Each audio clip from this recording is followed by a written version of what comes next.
ఆదివారము పెళ్ళిళ్ళు పెట్టుకుంటే వెళ్ళకూడదు. ఆదివారం ఫంక్షన్స్ పెట్టుకొని పిలిస్తే నువ్వు ఇక్కడ ప్రార్థన మానేసి వెళ్ళకూడదు.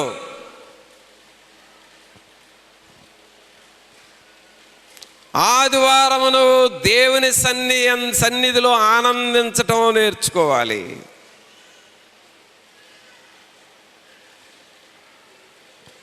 ఇది దేవుని వాక్యం ప్రియులారా, దేవుని వాక్యం. ఈ దేవుని వాక్యాన్ని నెరవేర్చు, నువ్వు ఆనందిస్తావు.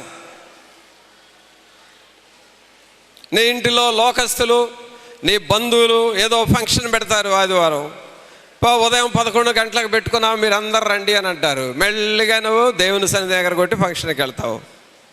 దేవుణ్ణి నువ్వు దుఃఖ పెడుతున్నావు తెలుసా నీకు? లేక అర్జెంటుగా డ్యూటీ ఉందని చెప్తావు, దేవుని సన్నిధికి వెళ్ళలేవు, నువ్వు అలాగూ వెనక పడిపోతున్నావు. ఆదివారమున నీ వ్యాపారం కూడా నువ్వు మానేయాలి అసలు.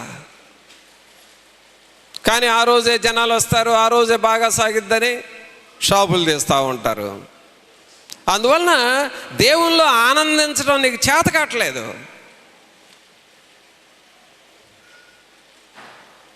అక్కడేమనుంది? నా విశ్రాంతి దినమున వ్యాపారము చేయకుండా నాకు ప్రతిష్ఠితమైన దినమని నీవు ఓరకుండిన ఎడల విశ్రాంతి దినము మనోహరమైనది.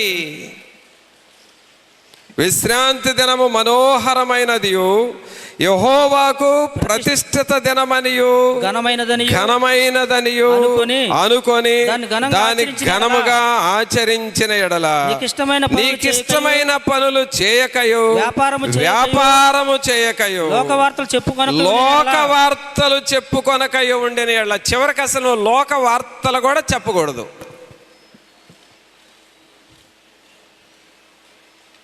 అందుకనే ప్రారంభ దినాలలో దేవుని సేవకులు ఏం చెప్పేవాళ్ళంటే, ఆదివారము నీవు న్యూస్ పేపర్ కూడా చదవద్దు అని చెప్పారు. రోజు చదివే న్యూస్ పేపర్, వార్తాపత్రికలు ఉంటాయి కదా, అవి ఆదివారం మీరు అసలు చదవద్దు అన్నారు. ఆ పేపర్ చదివితే అవన్నీ లోక వార్తలు, అవన్నీ చదువుతూ ఉంటాం. దేవుని వాక్యం చదవాల్సిన టైంలో న్యూస్ పేపర్ చదువుతున్నాం. దేవుని శక్తిని మనం పోగొట్టుకుంటున్నాం. ఆదివారం నా లోక వార్తలు కూడా నువ్వు మాట్లాడకూడదు. దేవుని వాక్యమే విను, దేవుని వాక్యమే మాట్లాడు, దేవుని పాటలే పాడు. నీకు టైం ఉంటే ఈ ఆరాధనలో పాడే 4-5 పాటలు కాదు, ఒక 10 పాటలు నీ సొంతగా పాడుకో. అది దేవుని ఆరాధన చేయటం.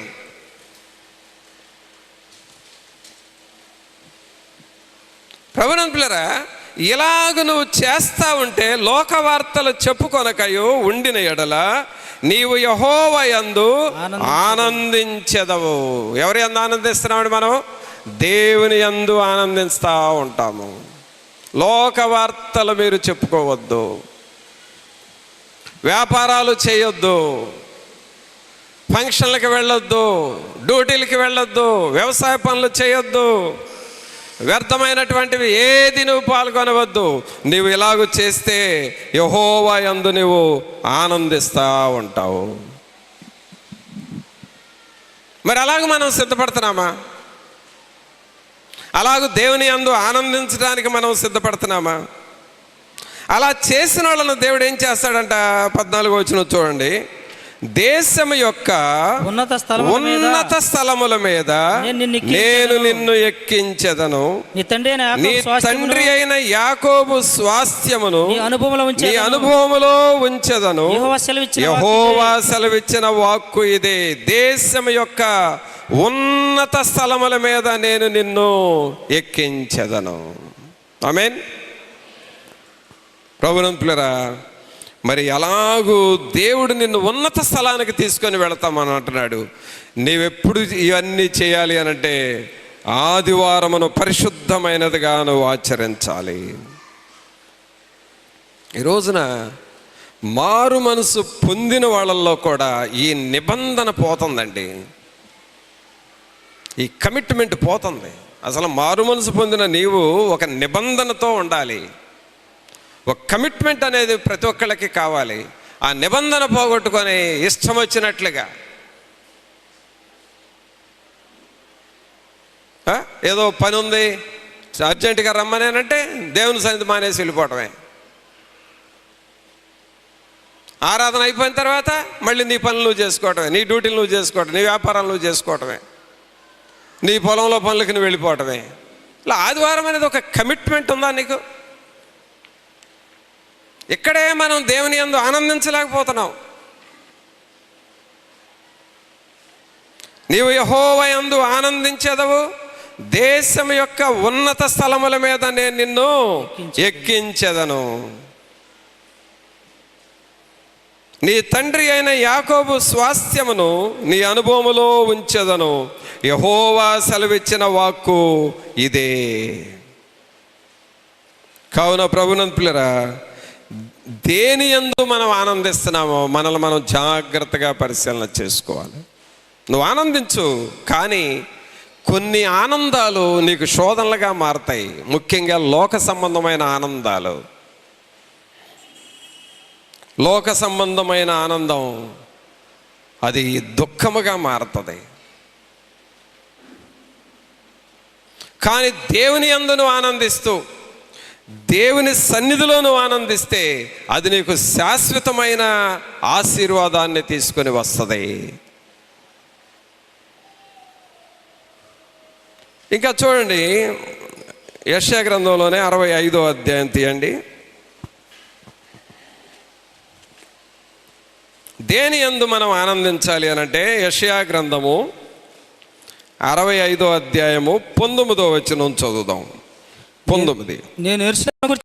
నేను యెరూషలేమును గూర్చి ఆనందించెదను, నా జనులను గూర్చి హర్షించెదను. ఎవరి గురించి ఆనందిస్తాడంట? యెరూషలేము. యెరూషలేములో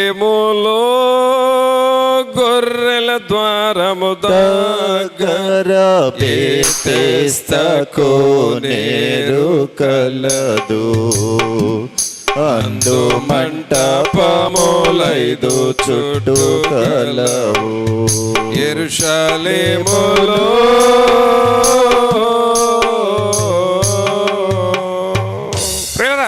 యెరూషలేము.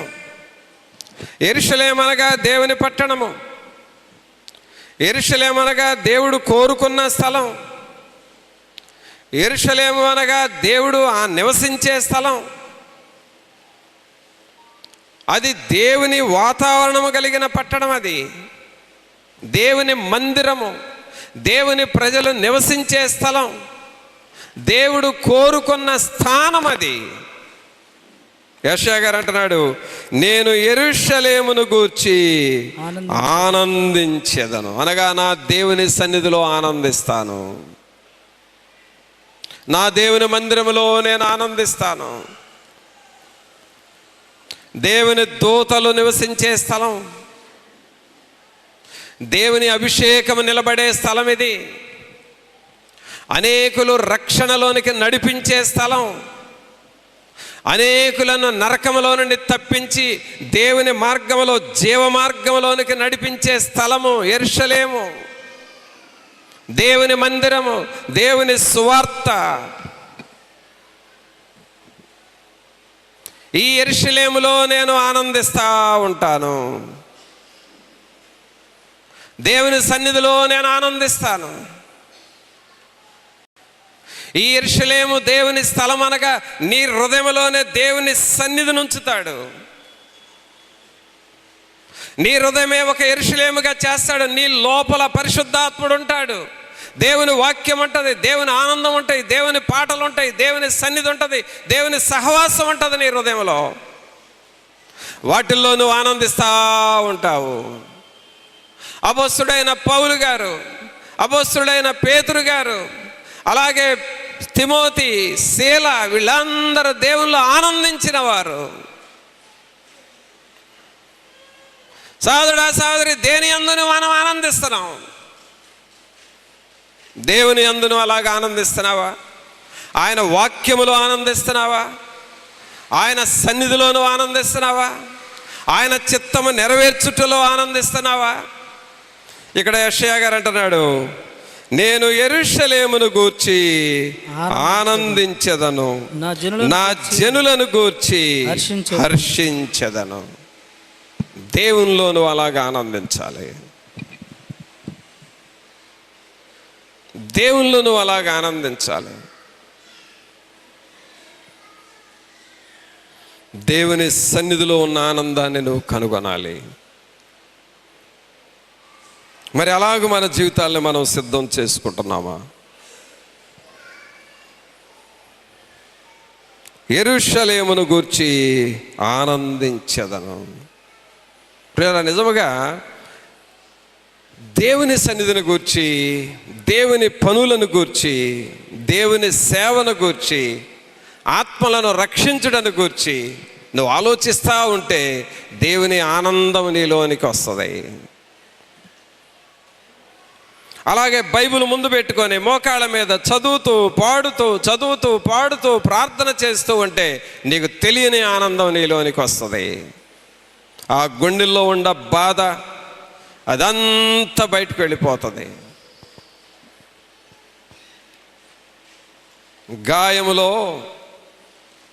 గాయములో లోపల చీము పట్టింది. ఆ కుట్లు వేసేవాళ్ళు లోపల చీమంతా ఒత్తి బయటికి తీసేస్తారు. అలాగూ వాక్యాన్ని నువ్వు పంపిస్తూ ఉంటే నీ లోపల ఉన్న వ్యర్థత అంతా బయటకు వెళ్ళిపోద్ది. దేవునిలో ఆనందించడం నువ్వు నేర్చుకుంటావు. ఇంకొక మాట చూద్దాం దేవుని వాక్యంలోనే. యెషయా గ్రంథము 11వ అధ్యాయం చూద్దాం. యెషయా గ్రంథము 11వ అధ్యాయం.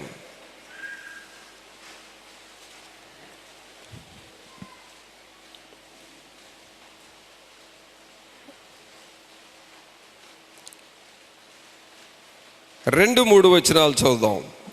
2-3 వచనాలు. యెహోవా ఆత్మ జ్ఞాన వివేకములకు ఆధారమగు ఆత్మ, ఆలోచన బలములకు ఆధారమగు ఆత్మ, తెలివిని యెహోవా ఎడల భయభక్తులను పుట్టించు ఆత్మ అతని మీద నిలుచును. యెహోవా భయము అతనికి ఇంపైన సువాసనగా ఉండును. చూసారా, యెహోవా భయము అతనికి ఇంపైన సువాసన అనగానే అది పీల్చుకోగానే మన మనస్సు ఆనందపడుతుంది. ఏదైనా ఒక మంచి సువాసన వస్తే మన మనసుకు ఆహ్లాదంగా ఉంటుంది, సంతోషంగా ఉంటుంది. ఒక సెంట్ బాటిల్ దగ్గర ఉంటే అది ఓపెన్ చేయగానే ఆ స్మెల్ మన మనసుకు ఆహ్లాదాన్ని ఇస్తుంది.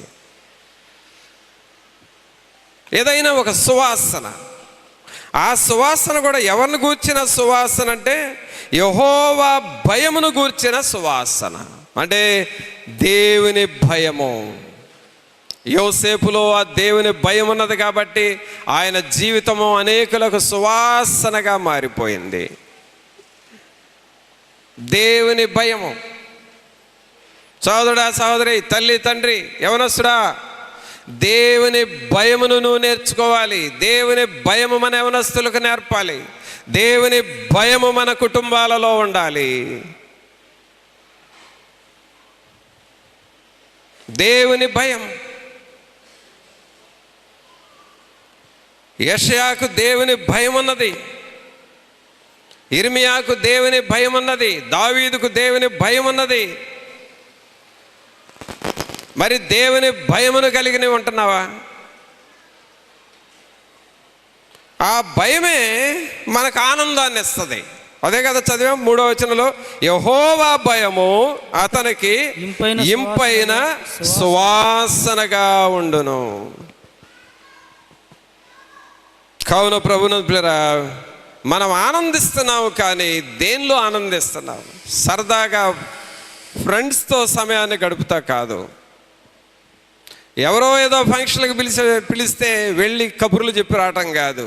వాటిల్లో ఆనందము ఉండొచ్చేమో, కానీ అది టెంపరీ, కొద్ది సమయమే నీకుండేది. కానీ దేవునిలో నువ్వు అలాగా ఆనందిస్తావా? ఏమేమి చదివాము? దేవుని యొక్క ఆనందం ఎక్కడెక్కడ ఉంటుందని చదివామండి. యెహోవా ధర్మశాస్త్రమునందు ఆనందించుచు దివారాత్రులు దానిని ధ్యానించువాడు ధన్యుడు. ఆయన వాక్యాన్ని ధ్యానం చేయటంలో నీకు సంతోషం ఉన్నది. అలాగే రెండవది ఏం చదువుకున్నావు? యెహోవాను బట్టి సంతోషించాలి. యెహోవాను బట్టి నువ్వు సంతోషించము, ఆయన నీ హృదయ వాంఛలను తీర్చును. దేవుని బట్టి.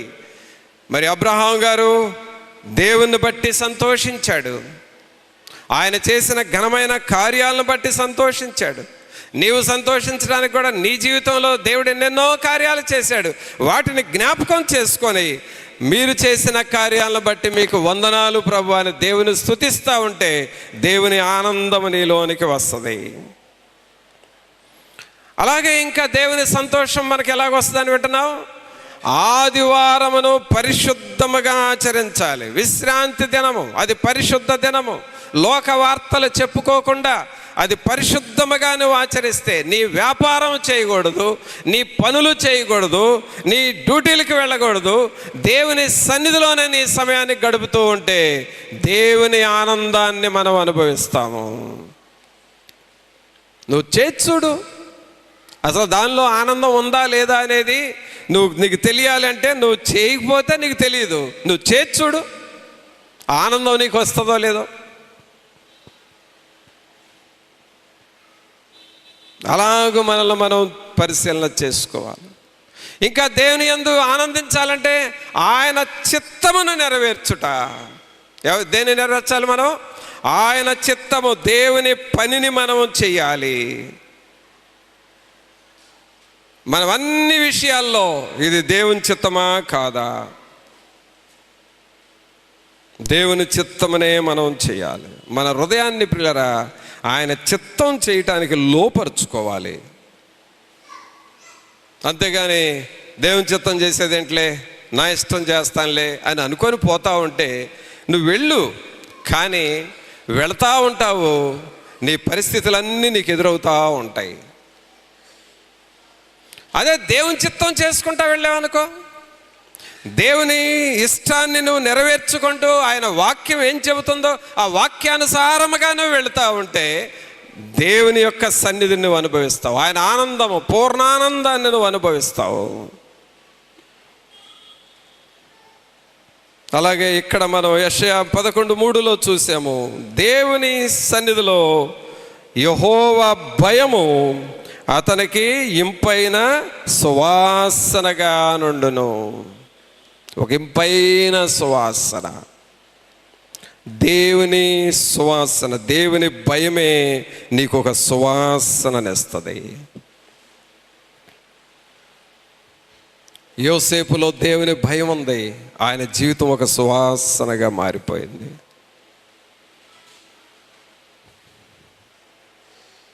దానియేలులో దేవుని భయం ఉన్నది, ఆయన జీవితం ఒక సువాసనగా మారిపోయింది. దేవుని భయం ఉండాలి ప్రియరా. యవనస్తులైనా మనం ఎవరమైనా సరే మన హృదయాలలో దేవుని భయం ఉండాలి. దేవుని భయం లేకుండా నీ ఇష్టం వచ్చినట్లుగా నువ్వు చేయకూడదు. నువ్వు ఎవరైనా సరే, నీ వయసు ఎంతైనా సరే, చిన్నపిల్లల దగ్గర కానీ పెద్దల వరకు ప్రతి ఒక్కరిలో దేవుని భయం అనేది చాలా అవసరం. దేవుని భయమును మనం కలిగి ఉండాలి. యెహోవా భయము అతనికి ఇంపైన సువాసనగా ఉండును. దేవుని భయం లేకుండా నువ్వు చేసే పనుల్లో నీవు ఓడిపోతావు, శోధనల పాలవుతావు. అదే దేవుని భయం కలిగి నువ్వు చేస్తూ ఉంటే దేవుని ఆశీర్వాదం అది ఇంపైన సువాసనగా ఉంటుంది. చివరిగా మరొక మాట చూద్దాం. 119వ కీర్తన చూడండి. 119వ కీర్తన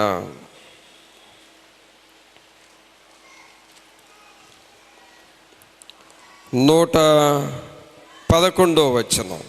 119, 111. నీ శాసనములు నాకు హృదయానందకరములు, అవి నాకు నిత్య స్వాస్థ్యమని భావించుచున్నాను.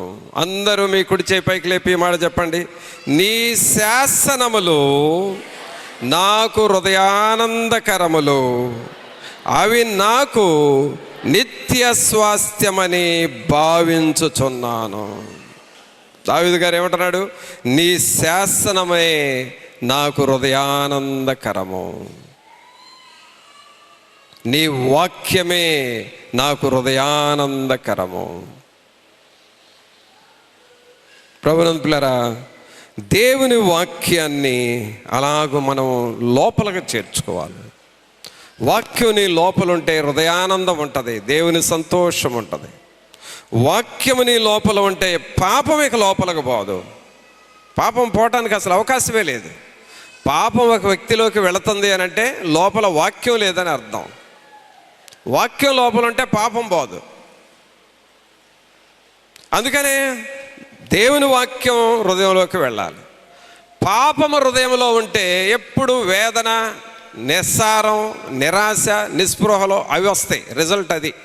పాపము హృదయంలో ఉంటే అన్నీ నిరాశాకరమైన మాటలే వస్తాయి. అదే దేవుని వాక్యం లోపల ఉంటే నిరీక్షణ ఉంటుంది, ఆనందం ఉంటుంది, దేవుని సంతోషాన్ని అనుభవిస్తూ ఉంటాం.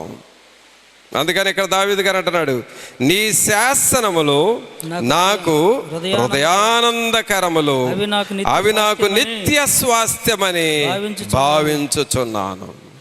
కావున ప్రభునందు పిల్లరా, దేని యందు మనం ఆనందిస్తున్నామో మనల్ని మనం పరీక్ష చేసుకోవాలి. మనం వాక్యంలో ఉన్నట్లుగా ఈ వాక్యానుసారముగా ఆనందిస్తూ ఉంటే, ఆయన సన్నిధిలో మనం ఆనందిస్తూ ఉంటే, ఆయన చిత్తము చేయటం ద్వారా మనం ఆనందిస్తూ ఉంటే అవి మనకెంతో ఆశీర్వాదకరంగా ఉంటాయి. మరి ప్రభువులో మనం ఆనందిద్దామా? అందుకని అపోస్తలుడైన పౌలు గారు ఫిలిప్పీలకు రాసిన పత్రికలో ఒక మాట అంటాడు. ఆ మాట చూద్దామా? ఫిలిప్పీలకు రాసిన పత్రిక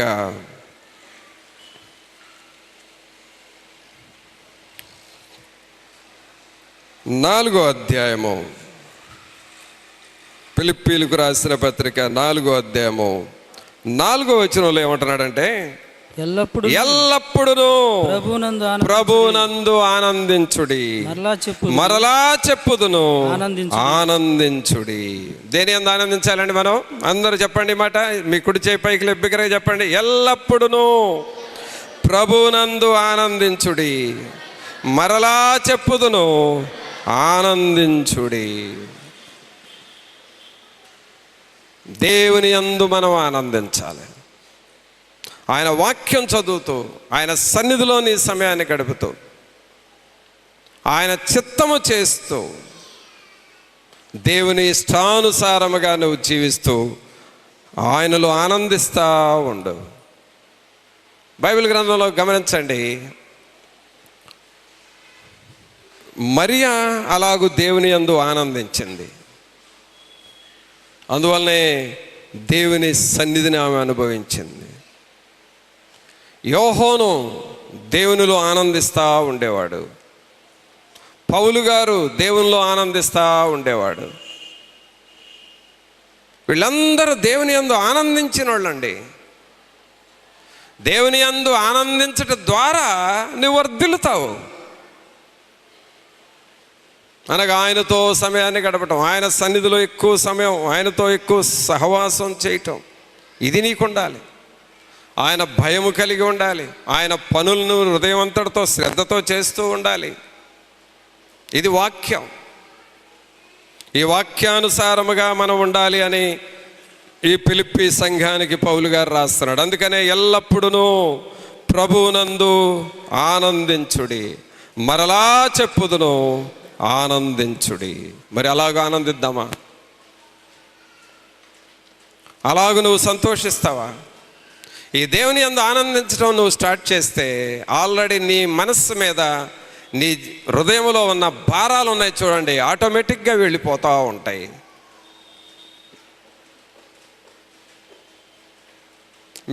మీకు బాగా తెలిసిన ఒక పురుగు ఉంది, బొచ్చు పురుగు. ఈ బొచ్చు పురుగులు కొన్ని చెట్లను మొదళ్లను పట్టి ఉంటాయి. ఆ మొదళ్లను పట్టి ఉంటాయి. అదొక గుట్టగా ఉంటాయి, వరసనే ఉంటాయి, పేర్చినట్లు. కానీ వాటికి సెగబెడితే, వేడి చూపిస్తే ఒక్కొక్కటి కాలిపోతూ ఉంటుంది, రాలిపోతూ ఉంటుంది.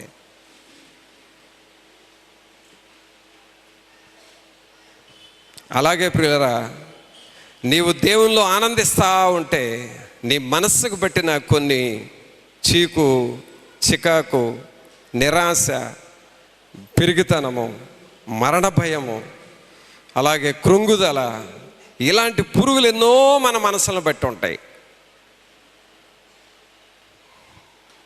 నీవు దేవుని యందు ఆనందిస్తూ ఉంటే ఆ వేడికి, ఆ సెగకు నిన్ను పట్టి ఉన్నవన్నీ రాలిపోతాయి.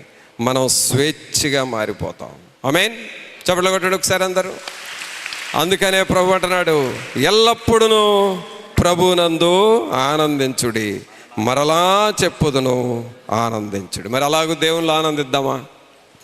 దేని యందు మనం ఆనందించాలో తెలుసుకొని దేవునిలో ఆనందించడం నువ్వు నేర్చుకుంటే దేవుని ఆశీర్వాదాలు మనం చూస్తాం. ప్రార్థన చేసుకుందాం. ఒక్క నిమిషం అందరము తలలు వంచి ప్రభు సన్నిధిలో మన హృదయాలను మనం పరీక్షించుకుంటూ, ప్రభా మీ యందు ఆనందించటం మేము నేర్చుకోవాలి ప్రభా. లోకములో, లోక స్నేహాల్లో కాదయ్యా మేము ఆనందించాల్సింది, దేవునిలో ఆనందించడం మాకు నేర్పండి. దేవుని సన్నిధిలో మేము ఆనందించాలి నాయన, అట్టి కృపను మాకివ్వండి అని నువ్వు ప్రభువుని అడుగుతావా? పరిశుద్ధమైన మా ప్రభా, మీకు స్తోత్రాలు, వందనాలు చెల్లిస్తూ ఉన్నాము. మహోన్నతుడా, మహాగణుడా, మా ప్రభు అయిన యేసు మిమ్మల్ని స్తుతిస్తూ ఉన్నాం ప్రభా. రాజాది రాజా మీకు వందనాలు. ప్రభు అయిన యేసు మిమ్మల్ని స్తుతిస్తూ ఉన్నాము. ఈ సమయాన్ని మా అందరికీ ఆశీర్వాదకరముగా చేయండి. మీ కృపలో ప్రతి ఒక్కరిని రక్షించండి, బలపరచండి. మీ ఆత్మ సహాయం, మీ కాపుదల ఇవ్వండి. దేని యందు ఆనందించాలో మేము ఈ దినము వాక్యము ద్వారా హెచ్చరింపబడ్డాము. మేము ఆనందించేవి అవి లోక సంబంధముగా ఉండకూడదు ప్రభా. అవి లోక సంబంధముగా ఉంటే తాత్కాలికముగా ఆనందిస్తాము, శాశ్వతమైన దుఃఖం అనుభవిస్తాము. కానీ దేవుని యందు మేము ఆనందిస్తే అవి శాశ్వతమైన ఆనందాలుగా మారిపోతాయి కదా. అలాగూ మీ వాక్యము ద్వారా మమ్మలను హెచ్చరించండి. మీ వాక్యములో ఆనందించాలి, మీ సన్నిధిలో మేము ఆనందించాలి, మీ చిత్తము నెరవేర్చుటలో ఆనందించాలి ప్రభా. మీ శాసనములు మా హృదయములో ఉండాలి, అప్పుడు అవి మాకు ఆనందముగా మారతాయి కదా. అట్టి కృపను ప్రతి ఒక్కరికి దయచేయండి. యెహోవా భయము ఇంపైన సువాసనగా ఉంటుంది. ఆ దేవుని యందలి భయమును మాకు దయచేయండి. ఈ ప్రియులను మీరు దర్శించి ఈ మాటలు మా హృదయంలో నిలిచి ఫలించులాగున చేయమని నజరేయుడైన యేసు నామమున అడిగి వేడుకొనుచున్నాము తండ్రి. ఆమేన్.